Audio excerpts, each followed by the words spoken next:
Hey, what's up, everybody? Welcome to Goaltending, where your why is bigger than your excuses. We are officially at the end of the year. So today it's going to be about just talking about what we've learned from this past year, how we did in relation to our goals, and then planning and getting ready for 2025. So before we get into that, first, I want to thank you all for tuning in, allowing me to be a part of your journey, and really just all of the growth and reaching out and joining the conversations, everything that you've done to be a part of the podcast and a part of this goal getter community. So thank you from the bottom of my heart. I love being able to be a part of your journey. It truly means the world. And shout out to Prepping with Peppers for fueling these goaltending episodes throughout the year. It's been awesome to have this first year of sponsorship, and having them as a sponsor has meant the world. So make sure you all go check out Prepping with Peppers if you're around the Louisville, Kentucky area. Awesome meal prep company, awesome people, and it will help you with reaching those New Year's goals.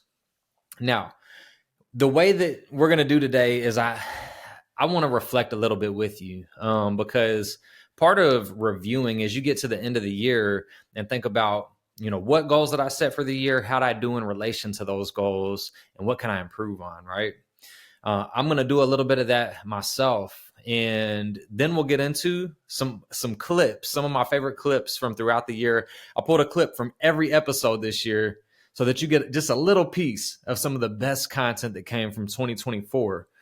And then we'll close it out and we'll get ready for 2025.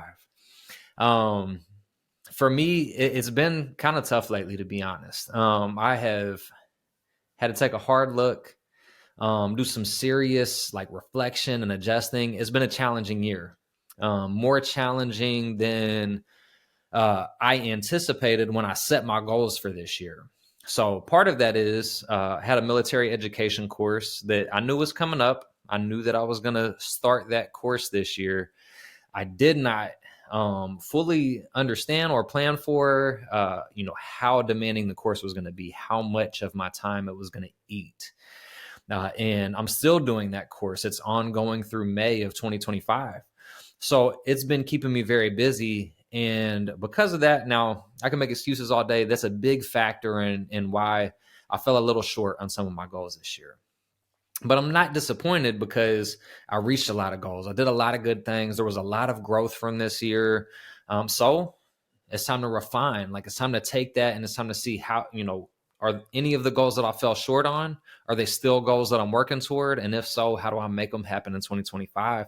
How do I adjust? Because now I understand how demanding my schedule is with this course. And I know that I got to, keep that same schedule going through May of this upcoming year.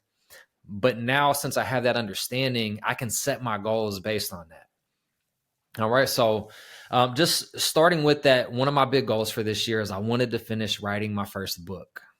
I did not. I did get a few more chapters written, but once the course started, any extra time for writing personally, I had to put in the back seat. Now, that's not to say that there are ways in which I could have done it. I recognize that. I could have either woke up earlier or stayed up later, beyond everything that I've done to keep up with my course, to keep up with work, to maintain the podcast, maintain my family life, being present for my kids and my wife.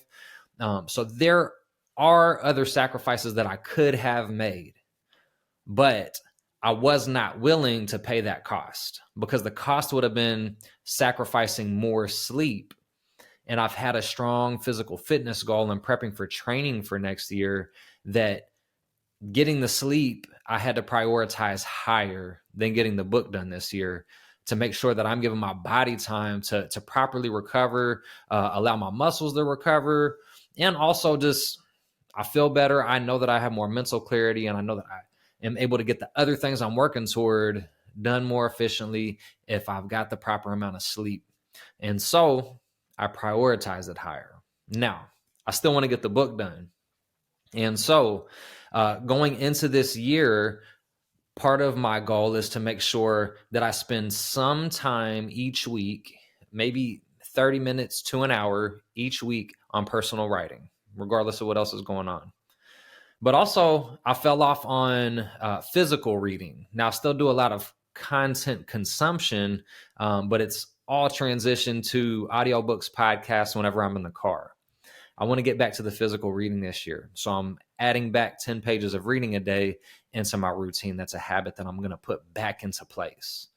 That's a couple of things. I'm not going to get into all of mine personally, but I wanted to give you an example because it can be really difficult to be vulnerable with yourself. Like to take a hard, honest look in the mirror and be able to say, like, I fell short. I'm not going to beat myself up about it. Why did I fall short? I know 100%. I adjusted my priorities throughout the year. I reviewed and refined my plan. And so I fell short on a goal that I set. I know why, and I know how I'm going to move forward. That's what you should be doing with your goals. Don't beat yourself up if you fell short, if you didn't get where you want to be. Just look at why. What did I prioritize higher? Do I want to keep that a higher priority going into the next year? Do I still want to go after that goal? And if so, how do I adjust so that I can reach it? So I just want you to think about that. Don't beat yourself up. Review, refine that plan, and get after your goals in 2025. Now, the next thing is, I'm not just beating myself up. You also want to give yourself accolades. Recognize the things that you accomplished throughout the year. How did you grow? What did you learn from? What are memories that you made? And so, like, for me, there was still a lot of growth.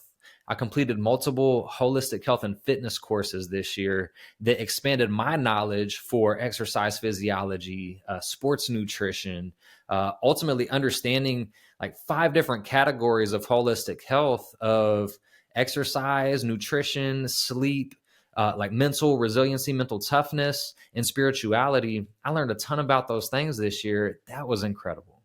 I gained my group fitness instructor certification this year, which is an awesome addition and has allowed me to get into coaching at F45 in Crestwood, Kentucky. I love my family there. I love the team there.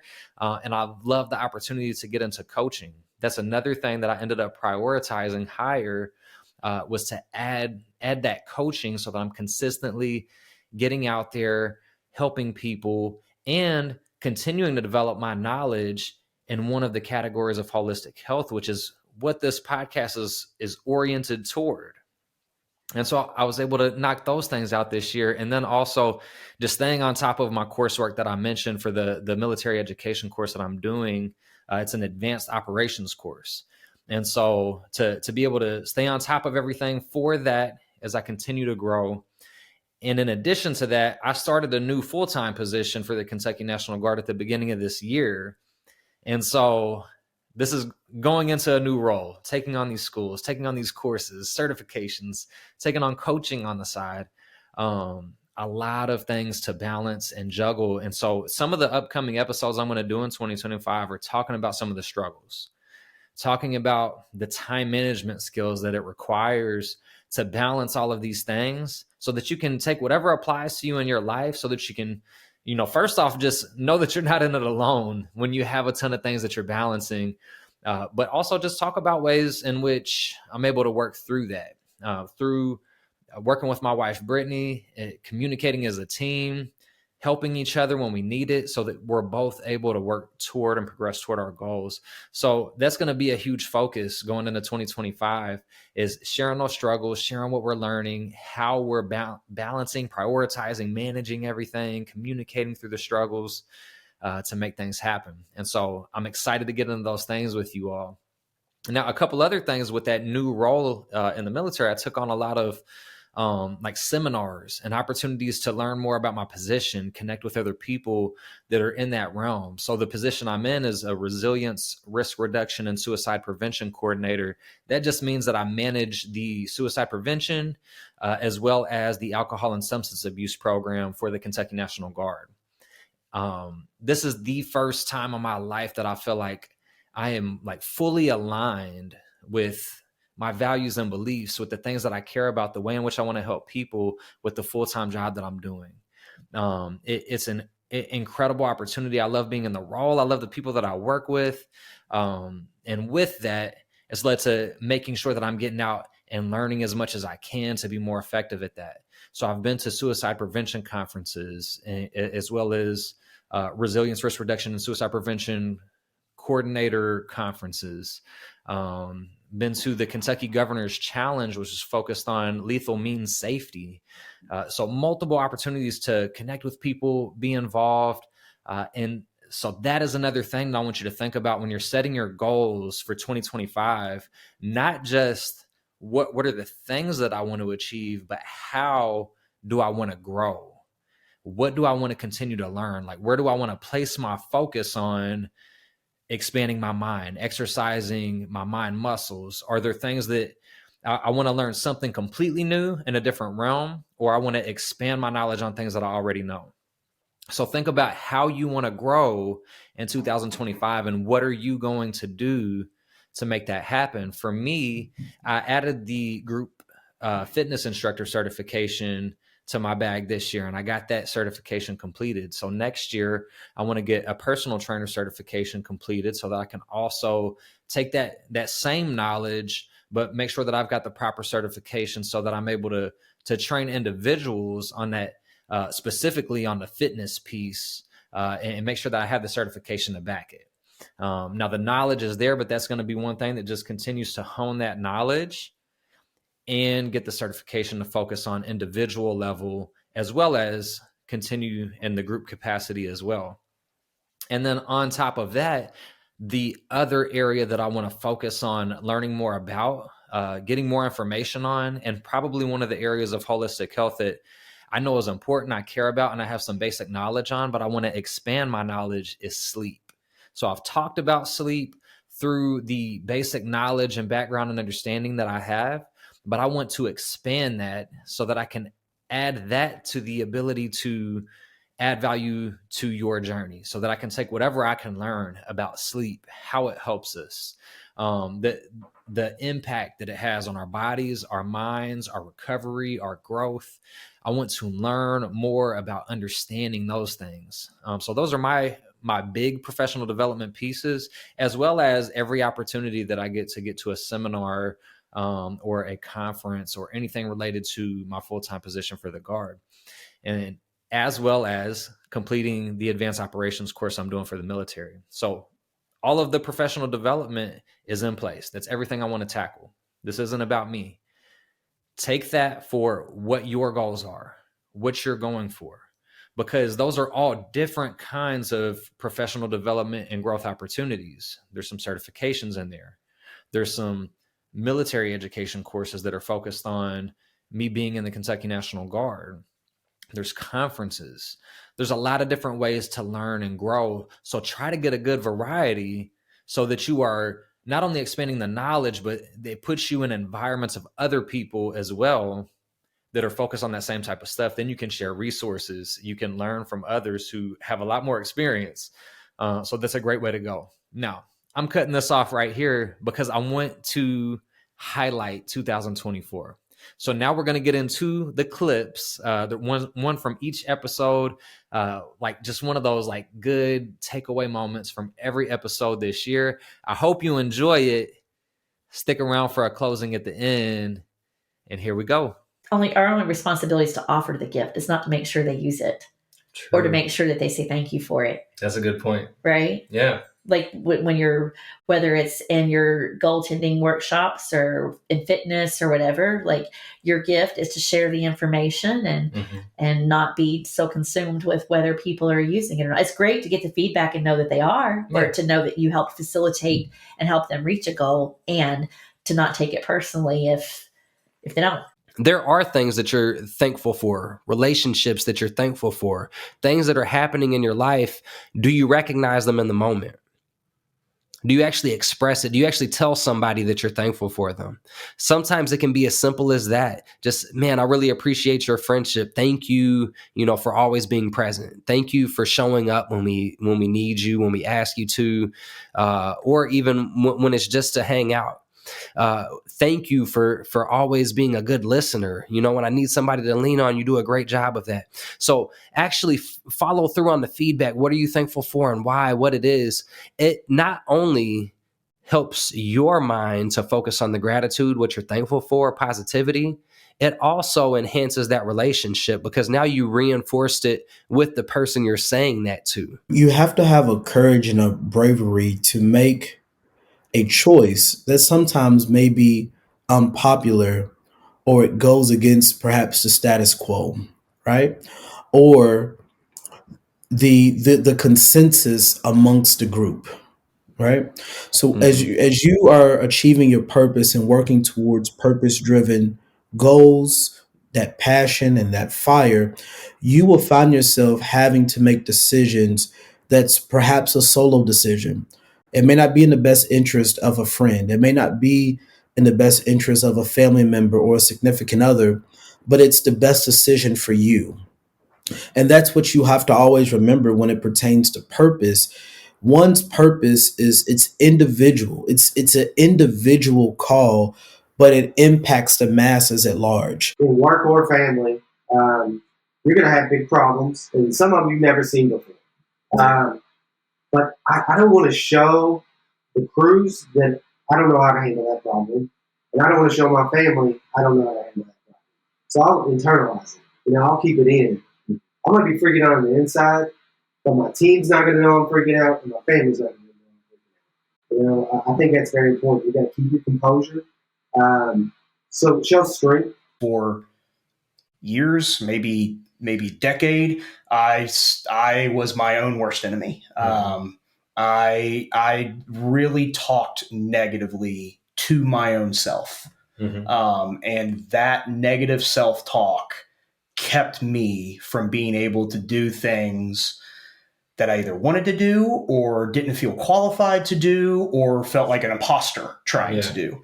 And so I just didn't, and I think there's probably a lot of people out there and who have a shared experience in that way of they don't think they're good enough, or they don't think they're qualified enough, or smart enough, or handsome enough, or rich enough, or whatever enough, whatever that thing is.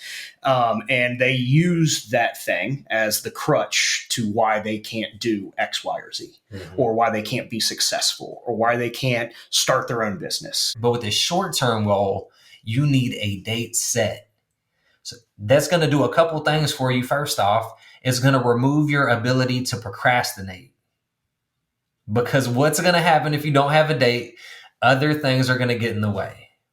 You're not going to prioritize the actions you need to take, the things that you need to do to accomplish the goal. You know it's true because we always have things that we're like, I want to get this done. And until we set a date to it, it is very easy to let everything else in the moment get in the way of it. And then you're constantly kicking the can down the road.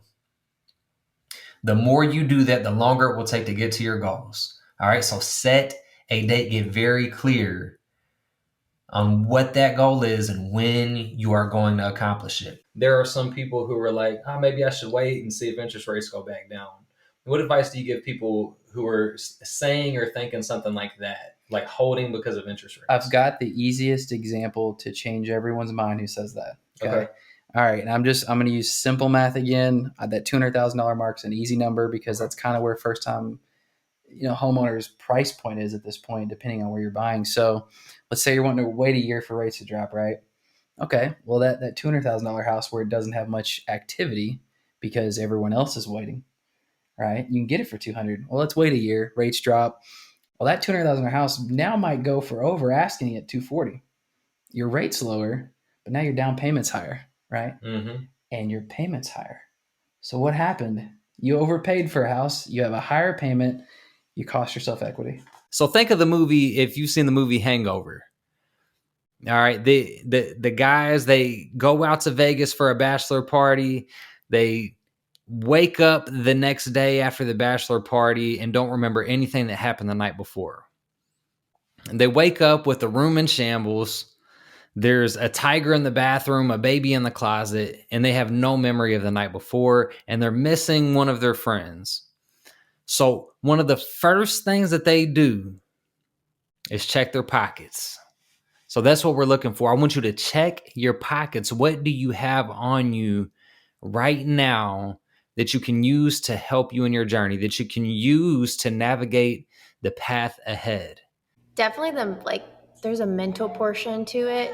And I've learned through, I guess, sports is like, if you have a strong mentality, the physical part can be learned. And it's like that with business too. Like if you have a go get it attitude, then you can do it, or you can find steps to do it, because there's so many people and so many resources. They're going to help you get to where you want to get to. You just have to have the attitude and pursue it. It's okay to fail. It's okay to fall, but fail fast and fall forward. And I think, especially as an athlete, failure is scary. Because if you fail at something, or it's a bad thing, perceived as always kind of, oh, you didn't do something, so now there's a cause and effect for it. But failure is a win as well, because you will learn a lot when you fail. And as long as you fail fast and don't let it just hinder you, it becomes rewarding and very helpful. With your prioritized list, look at each obstacle individually, one at a time, and say, how will I overcome this obstacle? And basically, you're going to look back at the things you identified in step 2, your tools. So I already know I have these knowledge, skills, and resources to help me along the journey. Now that I know the obstacles I'm going to face, how can I leverage my toolkit to help me overcome the obstacles? So you need a very detailed plan in place. What are the daily actions that we're going to start taking to knock this plan out so that we can actually reach our goal? So I want to break it down to just figuring out, what are the actions I need to take tomorrow? Before you go to bed each night, you can keep a notepad by your bed. You can use the notes in your phone. You can use whatever is the most useful resource to you, but you should go to bed at night knowing what daily actions you need to take the next day for it to be a success. Health, fitness, fat loss, sleep, all goals that are impacted by the fuel you put into your body. I've tried meal prepping at home, and I've tried multiple meal prep companies, including those that deliver, but I'll be honest, nothing has been better than the meals I get from Prepping with Peppers. They offer fresh, never frozen meals on a weekly rotating basis, so you don't have to get tired of eating the same meals over and over again. So save yourself some time for the things that matter most by ordering your meals at preppingwithpeppers.com. Now, that first time you went out there, I remember after we finished, because you only had a couple hits and it was brand new, you didn't think you were good at it. No? But then next year I'm going to do T-ball too, because it's actually really fun for me. So you ended up enjoying it, even though you didn't think you were good at it at first. And so I want to point out that it's okay to not be good at something the first time that you go out and do it. You know? The goal is to just go out and have fun and to learn. And then the more that you play and the more that you practice, the better you'll get. And then it becomes even more enjoyable because you go out and you know what you're doing more. You feel more confident, like you have the skills down. Ultimately, you will get out of the 5-step process what you put into it. And I'm not so naive to think that there's not 100 different ways to pursue a goal out there. This is just a way. It's a kind of guide to help you, to remind you of what you're working toward. But it really doesn't matter which path you choose to take, whether you use the 5-step process to goaltending or you find some other model. The ultimate thing is that you're finding fulfillment and working toward the goal, that you are committing yourself to something that gives you purpose, that makes you feel fulfilled, that you're passionate about. Like that's what this is all about. It's not about having a rigid process and just sticking to it. I need to make progress every day and sacrificing your whole life. No, you have to build in fun. You have to build in enjoyment. You've been told throughout life that nobody likes a quitter, right? There's so many things and negative connotations that align with quitting. And so we automatically have this negative connotation in our mind that tells us quitting is a bad thing. So there's already a stigma around this. And so that may lead you or someone you know to sticking with something longer than they should, giving time and energy to something that they're no longer passionate about, that no longer aligns with their long-term goals, that has them at a plateau and feeling in a stuck place and ultimately not feeling fulfilled. A lot of people were externally focused. Very few people looked at what they were doing wrong or how they could help, other than looking for what others were doing wrong and trying to tell them what to fix. Have you ever done that in life? Like it's really, it can be hard to notice in the moment, but it's very easy for us to get caught in just having an external focus and noticing the negative and putting that out there and notice what everybody else is doing wrong. But it's a lot harder to see and recognize when there is something that we need to improve, when there's something that we're doing wrong. I used to think that it's our emotions and reactions that we should be trying to control, but our thoughts are what drive those emotions and reaction. Two people can experience the same exact event. The same thing can happen to them, but they can have different thoughts about it. And then therefore they respond differently. They feel differently about whatever the situation is because they think differently about it. One day he told me a small story. He was like, I was talking to this kid one day, and he was like, I'm under so much pressure, Cousin Vinny. And he was telling him about it. He told him what was going on in his life, and Cousin Vinny looked at the kid. He goes, you put coal, right, and you apply pressure to coal. What's that make? Makes a diamond. Mm-hmm. Yeah, it's time and pressure. And how you come out on the other side is kind of up to you. Yeah, it's a lot of tough things and challenges, but like you become something beautiful and valued, highly valued after you get through that event. When you share your dream with somebody, there's 3 ways that they can respond. They may have failed at something similar before, so they may tell you it's not possible. Because it wasn't possible for them, it's not possible for you. And then there are people who they have not seen it, they don't know anything about it, and they haven't seen anybody else do it, so they tell you it's not possible because they have not seen it happen. And maybe they really believe it's not possible because of that. So they tell you there's not a way. And then there's people who have succeeded or have been there, or they at least know somebody who went that direction. But just because they made it, it doesn't mean that the path that they took is the path for you. And so you have to find the fulfillment in your journey. You have to create your path to get to where or who you want to be. If I could be remembered for one thing, I want to be remembered for being a good father. Yeah. The lack of presence of my father in my life, I remember nights of, crying and wishing that I had my dad, or seeing somebody else's relationship with their dad and feeling jealous or feeling like I was missing something. And I mean, that lasted me for such a long time. I held on to that for such a long time. Yeah. And that's a pain that I will never forget.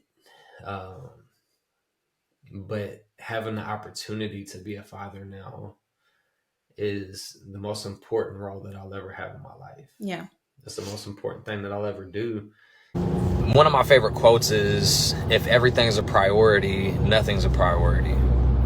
And so I think one of the best things that you can do is look at what your priorities are. Just do a list of priorities and then rank them 1 to 5 or 1 to 10, however many you lay out. Put them in order of what's most important to you. And then with those 24 hours in the day, decide how you want to allocate time to those things that matter the most. Now, not every day is going to be the same. So there may be days that you get a A in one category and a B in another category. But by understanding that you're prioritizing the best that you can for that day based on the circumstances and incorporating the things that matter most to you, the better that you can feel and the more grace you could give yourself on the things that you do have to not do as well in that day.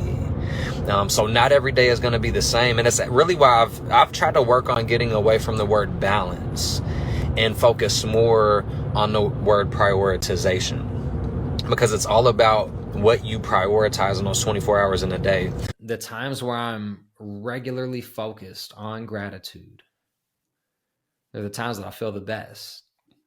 They're the times that I respond the most effectively at home and at work. They're the times that I appreciate the most. They're the times that I create the best memories, because I'm thankful for the opportunity to even be in that moment to create the memory. And so there are people who ask, how are you so positive all the time? And I've talked about that before. I'm not. I have my down days. I have my frustrations. And I have my set of challenges that I face in life. But I'm thankful. And I try to practice it as consistently as possible. And because I do, it makes it a little bit easier to catch those positive things in the moments, to express gratitude in the moments. And work is hard. We know that. Yeah. Anything we do is hard. I love what I do, and it's still hard. Mm-hmm. Right? And so what's important is finding that fine line, because I know people that work a 9 to 5. And is it the greatest job ever? No, but they enjoy what they do for the most part. So that's one thing I also tell people is you don't have the grandeur of being an entrepreneur, being a business owner. It's amazing. I love what I do, but it's not for everybody. We need people that work, right? And so it's what is it for you? And sometimes your hobby or whatever thing that kind of pushes you makes doing your 9 to 5 fun, right? And it's just a hobby on the side, So it's you got to think about what makes sense for you, right?